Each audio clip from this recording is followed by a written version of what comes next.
Hi ಎಲ್ರಿಗೂ ನಮಸ್ಕಾರ. ನಾನು ನಿಮ್ಮ ಕಾಮಾಕ್ಷಿ ಕುಮಾರ್ ಯೂಟ್ಯೂಬ್ ಚಾನಲ್ಗೆ ಸ್ವಾಗತ.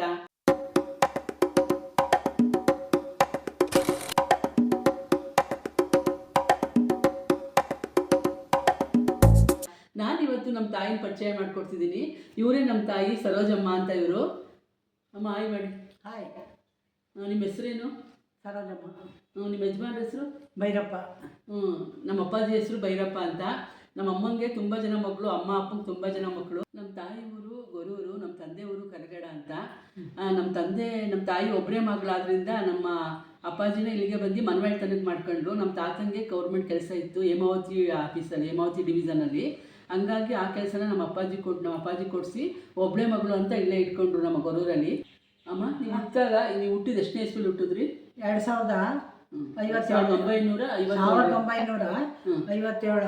1957 ಇಸ್ವಿಲಿ. 54ನೇ ಇಸ್ವಿಲಿ ಹುಟ್ಟಿದ್ದು ನೀವು? 4ನೇ ತಿಂಗಳು. ನೀವು ಎಷ್ಟು ಜನ ಮಕ್ಕಳು? ನಾನು ಒಬ್ಬಳೇ ಮಗಳು. ಅಣ್ಣ ತಮ್ಮದಿರು ಅಕ್ಕ ತಂಗಿ ಯಾರೂ ಇಲ್ಲ. ನಿಮ್ಮ ಅಪ್ಪ ಅಮ್ಮಂಗೆ ಒಬ್ಬರೇ ಮಗಳು? ನೀವು ಒಬ್ಬಳೇ ಮಗಳು. ನಮ್ಮ ದೊಡ್ಡಮ್ಮನ ಮಕ್ಕಳು ನಮ್ಮ ತಾಯಿ ಸಾಕೊಂಡಿದ್ರು. ನಾವು 3 ಜನ, ಒಬ್ಬಳ ಅಕ್ಕ, ಒಬ್ಬ ಅಣ್ಣ, ನಾನು. ನಾವು ಒಂದೇ ತಾಯಿ ಮಕ್ಳಂಗೆ ಇದ್ದಿದ್ದು. ಎಲ್ಲರೂ ಒಂದೇ ತಾಯಿ ಮಕ್ಳಂಗೆ ಇದ್ರಿ? ಈಗಲೂ ಅಷ್ಟೇ. ಈಗ ಅಪ್ಪಾಜಿ ಅಮ್ಮ ನಿಮ್ಗೆ ಯಾವಾಗ ಮದುವೆ ಮಾಡಿದ್ರು? ನಿಮ್ಮ ಅಪ್ಪಾಜಿ ನಿಮ್ಮಮ್ಮ ನಮ್ಗೆ 60ನೇ ಇಸ್ವಿಲಿ ಮದುವೆ ಮಾಡಿದ್ದು. ಹೌದಾ? ಹಿರೇಮಂಗ್ಳೂರಲ್ಲಿ ಮದುವೆ ಮಾಡಿದ್ದು. ನಾನು ಆಗ ಹಿರೇಮಂಗ್ಳೂರಲ್ಲಿ ಇದ್ದೆ. ಅಮ್ಮ ನೀವು ಎಷ್ಟು ಓದಿದ್ರಿ ಮದುವೆಗೆ ಮುಂಚೆ? 7ನೇ ಕ್ಲಾಸ್. ನೀವು 7ನೇ ಕ್ಲಾಸ್ ಓದಿದ್ರಲ್ವ ಅವಾಗ? ಹಿರೇಮಂಗ್ಳೂರಲ್ಲಿ. ಅವಾಗ ನೀವು ಇಂಟೆಲಿಜೆಂಟ್ ಇದ್ರಿ. ಹೌದು. ಇನ್ನು ಸ್ವಲ್ಪ ಓದಿದ್ರೆ ನಿಮಗೆ ಕೆಲಸ ಸಿಗೋದು ಅಂತ ಹೇಳಿದ್ರು. ಹೌದು. ವಾಚ್ಮೆನ್ ಕೆಲಸ ಅಲ್ಲ, ಸ್ಕೂಲಲ್ಲಿ ಕೆಲಸ ಸಿಕ್ಕೋದು. ಆಮೇಲೆ ಮದುವೆ ಆದಮೇಲೆ ಇದು ಗೊರೂರಲ್ಲಿ ಬಂದು ನಮ್ಮ ತಂದೆ ಮನೆಗೆ. ಅಲ್ಲಿ ಹೇಮಾವತಿ ಕ್ವಾರ್ಟರ್ಸಲ್ಲಿ ನಮ್ಮ ಯಜಮಾನಿಗೆ ಕೆಲಸ ಸಿಕ್ತು, ನಮ್ಮ ತಂದೆಯವ್ರದ್ದು. ಆಮೇಲೆ ನಾನು ಅಲ್ಲಿ ಸ್ಕೂಲಿಗೆ ಸೇರ್ಕೊಂಡೆ ಆಯಾ ಕೆಲಸಕ್ಕೆ. ಆ ಕೆಲಸ ಸಿಕ್ಕೊಂಡು ನಾನು 30 ವರ್ಷ ಆಯಾ ಕೆಲಸ ಮಾಡಿದೆ. ನಿಮಗೆ ಎಷ್ಟು ಜನ ಮಕ್ಕಳು? ನನಗೆ ಗಂಡು ಮಕ್ಕಳು 6 ಜನ, ಅಲ್ಲ 7 ಜನ, ಗಂಡು ಮಕ್ಕಳು 4 ಜನ. ತಪ್ಪು ಹೇಳಿದ್ರಿ. ಹೆಣ್ಮಕ್ಳು 7 ಜನ, ಹೆಣ್ಮಕ್ಳು 7 ಜನ, ಗಂಡು ಮಕ್ಕಳು 4 ಜನ. ಎಲ್ಲಾರ್ದು ಮದುವೆ ಆಗಿದೆಯಾ? ಎಲ್ಲರದ್ದು ಮಕ್ಕಳಿಗೆ, ಒಬ್ಬ ಮಗನಿಗೆ, ದೊಡ್ಡ ಮಗನಿಗೆ 2 ಮದುವೆ, ಎರಡನೇಗೊಂದು ಅದೇ ಗೊರೂರಲ್ಲೇ ಒಂದು ಗೊತ್ತಂದು ಮದುವೆ ಮಾಡಿದ್ರು. 3ನೇ ಮಗನಿಗೆ ಇಲ್ಲಿ ಹಳ್ಳಿಯಲ್ಲಿ ತಂದಿದ್ದೀವಿ. ಇನ್ನು 4ನೇ ಮಗನ ಮದುವೆ ಆಗಿಲ್ಲ. ಹೆಣ್ಮಕ್ಳದೆಲ್ಲ ಮದುವೆ? ಹೆಣ್ಮಕ್ಳಿಗೆಲ್ಲ ಮದುವೆ ಮಕ್ಕಳಿದ್ದಾವೆ 2. ಆಗ ನೀವು ಮಕ್ಕಳದೆಲ್ಲ ಸಾಕ್ತಾ ಇದ್ರಲ್ಲ, ಎಷ್ಟೊಂದು ಜನ ಮಕ್ಕಳು ಅಂತ. ಅವಾಗಿನ ಕಾಲದಲ್ಲೇ ತುಂಬ ಜನ ಮಕ್ಕಳು, ಯಾರನ್ನು 1-2 ಮಾಡ್ಕೊತಾನೆ ಇರಲಿಲ್ಲ, ಅಪರೂಪಕ್ಕೆ ಮಾಡ್ಕೊಳ್ಳೋರು.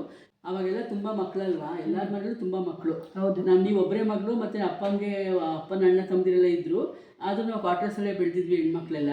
ಅವಾಗ ನಾವು ಹಠ ಮಾಡ್ತಿದ್ವಿ ಈಗಿನ ಮಕ್ಕಳು ಥರ. ಹೆಂಗಿದ್ವಿ ನಾವು ಮಕ್ಕಳುಗಳು? ನನಗೆ ಮಕ್ಕಳು ಆಗಬೇಕು ಅಂತ ನಮ್ಮ ತಾಯಿ ತುಂಬ ಆಸೆ. ಬೇಡ ಅಂತ ಹೇಳಿ ನಾನು ಎಷ್ಟೋ ಜನ ಹೇಳಿದ್ರು ಆಪ್ರೇಷನ್ ಮಾಡಿಸ್ಕೊಂತ. ನಮ್ಮ ತಾಯಿ ಹಠ ಮಾಡಿ ಆಪ್ರೇಷನ್ ಬೇಡ, ನನಗೆ ಒಬ್ಬ ಜನ ಮಕ್ಕಳು ಉಳಿದಿದ್ದೆ, ನೀನೊಬ್ಬಳು, ಅದನ್ನು ದಯವಿಟ್ಟು ಇದು ಮಾಡಿಸ್ಕೊಬೇಡ, ಎಷ್ಟಾರು ಆಗಿ ನಾವು ಸಾಕ್ತೀವಿ ಅಂತ ನಮ್ಮ ಯಜಮಾನ ನನಗೆ ಧೈರ್ಯ ಕೊಟ್ಟರು. ನಮ್ಮ ತಾಯಿ ತಂದೆನೂ ಧೈರ್ಯ ಕೊಟ್ಟರು. ಆಗ ನಾವು ಅಮ್ಮ ಆಸ್ಪತ್ರೆಗೆ ಹೋಗ್ಬೇಕಾದ್ರೆ 9 ತಿಂಗಳು ಪ್ರೆಗ್ನೆಂಟಲ್ಲಿ ನಾವೆಲ್ಲ ಚಿಕ್ಕವರಿದ್ವಿ. ನನ್ನ ತಮ್ಮದಿರು ಇಬ್ಬರಿದ್ರು, ನನ್ನ ತಂಗಿದು ನನ್ನ ತಮ್ಮಂದಿಗೆ ಜ್ಞಾಪನ ಇದೆ, ಸ್ವಲ್ಪ ಹೇಳ್ತೀನಿ. ಅಕ್ಕಂದಿರಿದು ಅಷ್ಟೇ, ಅಕ್ಕಂದಿರೆಲ್ಲ ಇದ್ದರು. ನಮ್ಮಮ್ಮ ಯಾವಾಗಲೂ ನಮ್ಮ ಮನೇಲಿ ಒಂದು ಕಂಚಿನ ಚಂಬಿತ್ತು, ಒಂದು 2 ಚಂಬಿತ್ತು. ಅದ್ರೊಳಗೆ ವಿಳ್ಯದೆಲೆ ಇಟ್ಕೊಳ್ಳೋರು. ಅವಾಗ ಎಲೆಡಿಕೆ ಹಾಕೋ ಅಭ್ಯಾಸ ಅವ್ರಿಗೆ. ಗಿಣಿ ಚಂಬು ಅಂತ ಇತ್ತು, ಅದರೊಳಗೆ ವಿಳ್ಯದೆಲೆ ಹಾಕಿ ಇಟ್ಕೊಳ್ಳೋರು. ಅವರು ಅಲ್ಲೊಬ್ರು ನರ್ಸಿದ್ರು, ಸರೋಜಮ್ಮ ಅಂತ ಅವ್ರ ಹೆಸರು, ನರ್ಸ್ ಹೆಸರು. ಅವ್ರನ್ನೋ ಕರ್ಕೊಂಬರೋರು ಒಬ್ರು ಹೋಗಿ ನಮ್ಮ ಅಪ್ಪಾಜಿ. ನಮ್ಮಮ್ಮ ಹೋಗ್ಬಿಟ್ಟು ಅವರು ಆಸ್ಪತ್ರೆಗೆ, ಲಾಸ್ಟ್ನೇ ಮಗು ಮಾತ್ರ ಆಸ್ಪತ್ರೆಯಲ್ಲಿ ಆಯಿತು, ಇದೆಲ್ಲ ಮಕ್ಕಳು ಮನೇಲೇ ಆಯಿತು, ಮನೇಲೇ ಡೆಲಿವರಿ ಮಾಡಿಸ್ತಿದ್ರು. ನನಗೆ ಲಾಸ್ಟ್ನದೊಂದು ಆಸ್ಪತ್ರೆಯಲ್ಲಿ ಆಗಿದ್ದು, ಹಾಸನ ಆಸ್ಪತ್ರೆಯಲ್ಲಿ ಆಗಿದ್ದು ಹೇಳ್ತಾ ಇದ್ದೀನಿ ವಿಷಯನ. ಅವಾಗ ಅಮ್ಮ ನಮಗೆಲ್ಲ ಮಲಗಿದ್ವಿ, ಎಲ್ಲ ಕೂತಿರ್ತಿದ್ವಿ ನಾವು. ನಮ್ಗೆ ಗೊತ್ತಿಲ್ಲ ಏನು, ಅವಾಗ ಏನು ಪ್ರೆಗ್ನೆಂಟು ಮಕ್ಕಳು ಅವೇನು ಅಷ್ಟು ಗೊತ್ತಿರಲಿಲ್ಲ. ಅಮ್ಮ ನಮ್ಗೆ ಹೇಳೋರು, ನಾನು ಮತ್ತೆ ವಾಪಸ್ ಬರ್ತೀನೋ ಇಲ್ಲ ಕಣ್ರವ, ಎಲ್ಲರೂ ಚೆನ್ನಾಗಿರಿ, ಚೆನ್ನಾಗಿ ನೋಡ್ಕೊಳ್ಳಿ, ನಿನ್ನ ತಮ್ಮದಿರನ್ನ ಆಗ್ತಿರಲಿಲ್ಲ, ಚೆನ್ನಾಗಿ ನೋಡ್ಕೊಳ್ಳಿ ಅಂತ ಹೇಳೋರು. ಅವಾಗ ಅಷ್ಟು ನಮ್ಗೆ ಏನು ಅಂತಲೇ ಗೊತ್ತಾಗ್ತಿರ್ಲಿಲ್ಲ. ಹೌದಾ ಅಂತ ಖುಷಿಯಿಂದ ಜೀಪ್ ಬರೋದು, ಜೀಪಲ್ಲಿ ಅಲ್ಲೇ ಕ್ವಾರ್ಟರ್ಸಲ್ಲಿ ಜೀಪ್ ಬರೋದು, ಆಸ್ಪತ್ರೆ ಜೀಪು.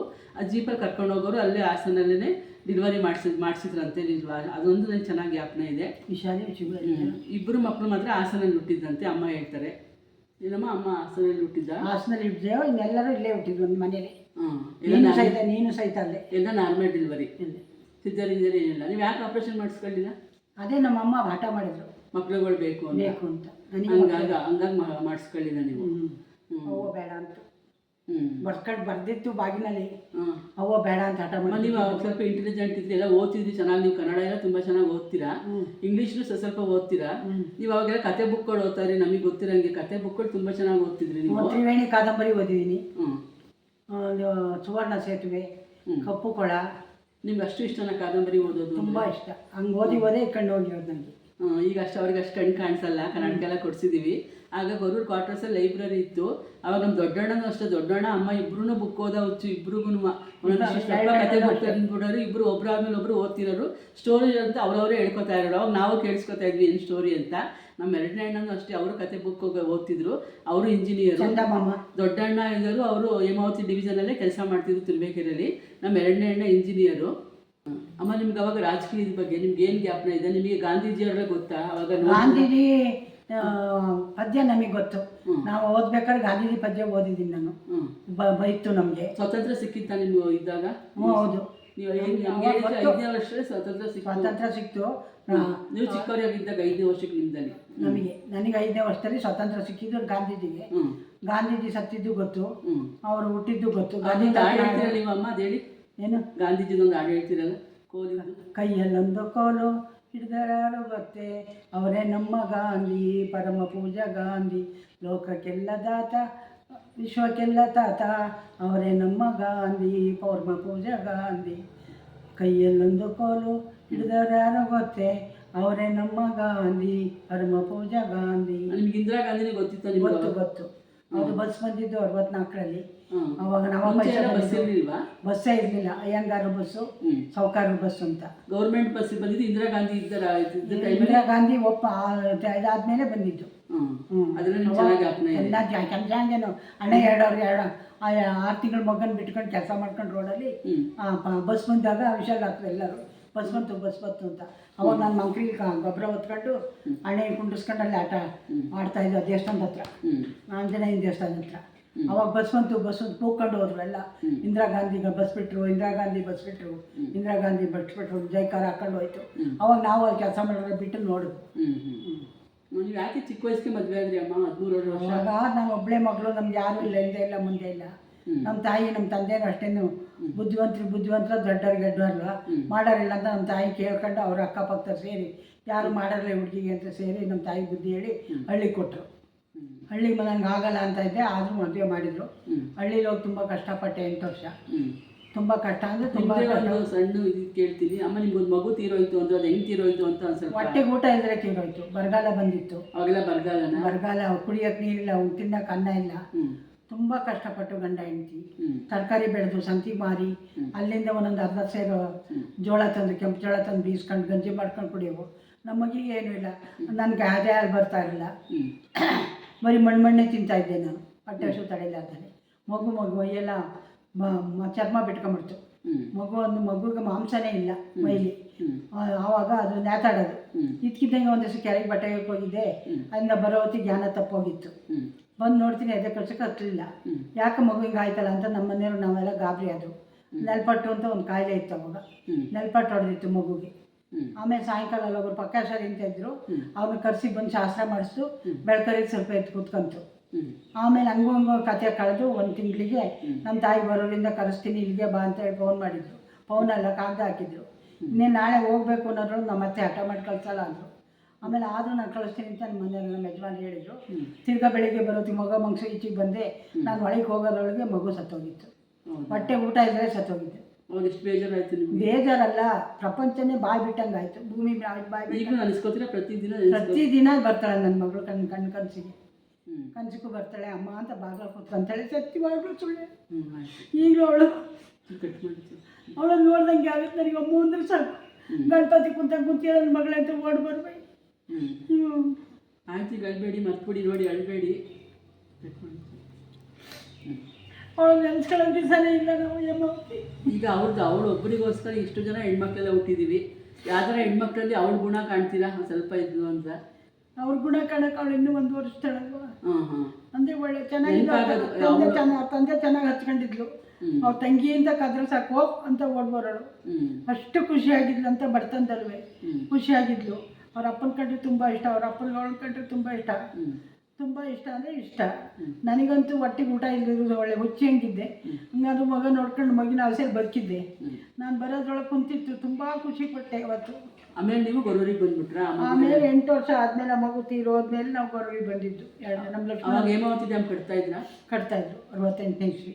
68ನೇ ಇಸ್ವಿ ಹೇಮಾವತಿ ಡ್ಯಾಮ್ ಕಟ್ತಾಯಿದ್ರ. ನಾವು 68ನೇ ಇಸ್ವಿಲಿ ಬಂದಿದ್ದು ಗೊರೂರಿಗೆ. ಅಲ್ಲೇ ಸಂಸಾರ ಹೂಡಿದ್ದು, ಅಲ್ಲೇ ಹುಟ್ಟಿದ್ದು ಲಕ್ಷ್ಮಣ. ಎಲ್ಲ ಮಕ್ಕಳು ಅಲ್ಲೇ ಹುಟ್ಟಿದ್ದು ಆಲ್ಮೋಸ್ಟ್ ಎಲ್ಲರೂ ಬರೋರಲ್ಲಿ ಶಾಂತ ಲಕ್ಷ್ಮಣ ಅಣ್ಣಯ್ಯ ಸತ್ತೋರು ಹುಡುಗಿ ಅವಳು ಅಲ್ಲೇ ಹುಟ್ಟಿದ್ದು. ಅವಳು ಸತ್ತಳು ಬರೋರಲ್ಲೇ ಹುಟ್ಟಿದ್ದು. ಅರ್ಶನ ಅಲ್ಲಿ ಹುಟ್ಟಿದ್ದು. ಅದಕ್ಕಿಂತ ಹೊಟ್ಟೆನೇ ಒಂದು ಸತ್ತೋಯ್ತು, ಅದು ಹುಟ್ಟಿತ್ತು. ನಿಮ್ದು ಗೊರೂರು ಯೋಗ ನರಸಿಂಹ ಸ್ವಾಮಿ ದೇವಸ್ಥಾನ ಅಲ್ಲಿ ಮನೆ ಇತ್ತಲ್ವಾ? 2 ಮನೆ ಇತ್ತು, ಒಂದು ಬಾಡಿಗೆ ಕೊಟ್ಟಿದ್ರು ಅಜ್ಜಿ ತಾತ, ಇನ್ನೊಂದ್ರಲ್ಲಿ ನೀವಿದ್ರಿ. ನಮ್ಮ ಮನೆನೇ ಕಟ್ಸಿದ್ದು, ಒಂದು ಮನೇನ ಹೊಡೆದು ಅರ್ಧ ಮಾಡಿ ಕಟ್ಸಿದ್ದು. ಅವ್ರಿಗೆ ಯಾಕಿಬ್ಬರಿಗೆ ನಾವು ಅಲ್ಲಿ ಇರ್ತೀವಲ್ಲ ಅಂತ. ಆ ಮನೆ ಇವಾಗಲೂ ಇದೆ. ಈಗ ಎಲ್ಲರೂ ನಮ್ಮ ಅಪ್ಪಾಜಿ ಎಲ್ಲಾರು ಮದುವೆ ಮಾಡಿದ್ರು ಹೆಣ್ಮಕ್ಳನ್ನೆಲ್ಲ. ಅದೊಂದು ನಮಗೆ ನಮ್ಮ ಅಪ್ಪನ ಮನೆ ಕೊಟ್ಟರೆ, ನಮ್ಮ ಅಣ್ಣ ಕೊಟ್ಟಿದ್ರು ಒಂದು ಸೈಟು ನನಗೆ. ಅದನ್ನ ಮಾರಿ ನಮ್ಮ ಹೆಣ್ಮಕ್ಳಿಗೆ ಸಹಾಯ ಮಾಡಿ ಆಯಿತು ನಂದು ಅಂತ. ನಮ್ಮ ತಂದೆ ಊರಲ್ಲಿ ತುಂಬ ಜಮೀನೆಲ್ಲ ಇತ್ತು. ಅದೆಲ್ಲ ನಮ್ಮ ಅಕ್ಕಂದಿರ ಮದುವೆಲೆ ಸ್ವಲ್ಪ ರೇಟ್ಗೆ ಕೊಟ್ಬಿಟ್ಟು ಅವರು ಈಗ ತುಂಬ ಕಾಸ್ಟ್ಲಿಗೆ ಹೋಗುತ್ತೆ, ಆದ್ರೂ ಅವಾಗೆಲ್ಲ ಸ್ವಲ್ಪ ರೇಟ್ಗೆ ಕೊಟ್ಬಿಟ್ಟು ಆ ಜಮೀನೆಲ್ಲ ಹೋಯ್ತು ನಮಗೆ. ಹಂಗಾಗಿ ಈಗಲೂ ಇದೆ, ಇದೆ. ಬೇಲೂರು ಡ್ಯಾಮ್ ಹತ್ರಲ್ಲೇ ಇರೋದು ನಮ್ಮದು ಊರು, ಕರ್ಗಡ ಅಂತ. ಅಮ್ಮ, ನಾನು ಯೂಟ್ಯೂಬ್ ಚಾನಲ್ ಮಾಡಿದ್ದೀನಲ್ಲ, ನಿಮ್ಗೆ ಎಷ್ಟು ಇಷ್ಟ? ತುಂಬ ಇಷ್ಟ ಆಯಿತು. ನನ್ನ ಮಗಳು ನಮ್ಮಂಥ ಬಡವರು ರೊಟ್ಟಿ ಬುದ್ಧಿವಂತ ಆಗಿ ಈ ನೀಟ್ ಊಟ ಆಮೇಲೆ ಮಾಡ್ತಾ ಇಲ್ಲಲ್ಲ ಅಂತ ತುಂಬ ಖುಷಿ ಆಯಿತು. ನಮ್ಮ ತಮ್ಮ ಮಳೆ ಮೈನು ಎಂಕರೇಜ್ ಮಾಡ್ತಾರೆ, ಮಾಡು ಅಂತಾರೆ. ಅವರು ತುಂಬ ಒಳ್ಳೆ ಮನುಷ್ಯರು. ಮೊಮ್ಮಗಳು ತುಂಬ ಪ್ರೀತಿ ಮೊಮ್ಮಗಳು ಅವಳು ನನಗೆ. ಎಲ್ಲರೂ ನಮ್ಮ ಬೇರೆಯವ್ರಿಗೆಲ್ಲ ಹೊಟ್ಟೆ ಉಳಿ ಆ ಮಗಳನ್ನೇ ಕಂಡ್ರೆ ಜಾಸ್ತಿ ಇಷ್ಟ ಅಂತ ಹಂಗಿಸ್ತಾರೆ. ಅವಳ ಹೆಸರೇನು? ಛಾಯಾ ಅಂತ. ಅವಳು ಕಂಡ್ರೆ ಎಷ್ಟು ಇಷ್ಟ? ತುಂಬ ಇಷ್ಟ. ಬೇರೆಯವ್ರ ಕಂಡ್ರು ಇಷ್ಟ, ಆದರೂ ಸ್ವಲ್ಪ ಎಲ್ಲರಿಗೂ ಇಷ್ಟ, ಅವಳು ಇಷ್ಟ. ಡಬ್ಬಲ್ ಇಷ್ಟ. ಅವಳು ಹಂಗೆ ಮಾಡ್ತಾಳೆ, ನಾನು ಹಂಗೆ ಮಾಡ್ತೀನಿ. ನಾನು ಮಾಡ್ತೀನಲ್ಲ, ಹಾಗೆಲ್ಲ ನೋಡ್ತೀರಾ ನೀವು? ನೋಡ್ತೀನಪ್ಪ. ಎಲ್ಲ ಯಾರು ತೋರಿಸ್ತಾರೆ ನಿಮಗೆ? ಯಾರು ತೋರಿಸ್ತಾರೆ? ನೀವೇ ತೋರಿಸ್ತೀರಿ, ಇವರೆಲ್ಲ ತೋರಿಸ್ತಾರೆ. ನೀವು ನಮ್ಮ ತಮ್ಮ ತೋರಿಸ್ತಾನೆ ಉಮೇಶ. ಅವನು ಇವಾಗ ತೋರ್ಸೋಕೆ ಮುಂಚೆ ತೋರಿಸ್ತಿದ್ದ. ಒಳ್ಳೆ ಖುಷಿ ಆಗೋದು, ನನ್ನ ಮಗಳು ಹಿಂಗೆ ಮಾಡ್ತಿದ್ದಾಳೆ. ತುಂಬ ಖುಷಿ ಕಣಪ್ಪ, ತುಂಬ ಖುಷಿ. ನಮ್ಮ ಬಡವ್ರ ಹೊಟ್ಟೆಲಿ ಇಂಥ ಮಕ್ಳು ಹುಟ್ಟಿದ್ರಲ್ಲ ಅನ್ನೋದು ಖುಷಿ. ಅವ್ರ ಅಪ್ಪ ಇರ್ಬೇಕಾಯ್ತು, ಆಸೆ ಪಡೋಕ್ಕೆ ತುಂಬ ಇಷ್ಟಪಡೋದು. ಬೈರಮ್ಮ ಬೈರಮ್ಮ ಬೈರಮ್ಮ ಬೈರಮ್ಮ ಅನ್ಕೊಂಡು ತುಂಬ ಅವರಿದ್ದೆ ಇನ್ನೂ ತುಂಬ ಇಷ್ಟಪಡ್ತಾರೆ ಅವ್ರ ತಂದೆ. ನಮ್ಮ ಅಣ್ಣ ಇದ್ದಿದ್ರೆ? ನಿಮ್ಮ ಅಣ್ಣ ಇದ್ರೂ ಇಷ್ಟಪಡೋದು, ಅವ್ನು ಡಬ್ಬಲ್ ಇಷ್ಟಪಡೋನು. ಧನ್ಫಲನೂ ಇಷ್ಟಪಡೋನು, ಲಕ್ಷ್ಮಣನೂ ಇಷ್ಟಪಡೋನು. ಏನೋ ನಾನು ಈಗ ಚಾನಲ್ ಮಾಡ್ತಾ ಇದ್ದೀನಿ, ನಿಮ್ಮ ಸಹಕಾರ, ನಿಮ್ಮ ದಯೆಯಿಂದ ಆಶೀರ್ವಾದ ಮಾಡಿ ಇನ್ನೂ ಚೆನ್ನಾಗಿ ಹೇಳೋದು, ಅಭಿವೃದ್ಧಿ ಕೊಟ್ಟು ಒಳ್ಳೆಯದಾಗಿ ಮುತ್ತೈಸ್ತನ ಕೊಟ್ಟು 100 ವರ್ಷದ ಮುತ್ತೈದೆಯಾಗಿ ಬಾಳುವ ಅಷ್ಟೇ ನಾನು ಬೇಡ್ಕೊಳ್ಳೋದು ದೇವರಲ್ಲಿ. ನನ್ನ ಮೊಮ್ಮಗಳು ಒಳ್ಳೆಯದಾಗಿ, ನನ್ನ ಮೊಮ್ಮಗಳು ಅವ್ರ ತಂದೆ ತಾಯಿ ಒಳ್ಳೆಯ ಹೆಸರು ತರಲಿ ಅಂತ ಬೇಡ್ಕೊಂತೀವಿ. ಆಯಿತು ಕಣಮ್ಮ, ಎಷ್ಟೊತ್ತು ನನ್ನ ಜೊತೆ ಕೂತ್ಕೊಂಡು ಮಾತಾಡಿದ್ದೀರಾ. ನಿಮ್ಮ ಬಗ್ಗೆ, ನಿಮ್ಮ ಪರಿಚಯದ ಬಗ್ಗೆ ಎಲ್ಲ ತುಂಬ ಖುಷಿ ಆಯಿತು. ಐ ಲವ್ ಯು ಮಾ.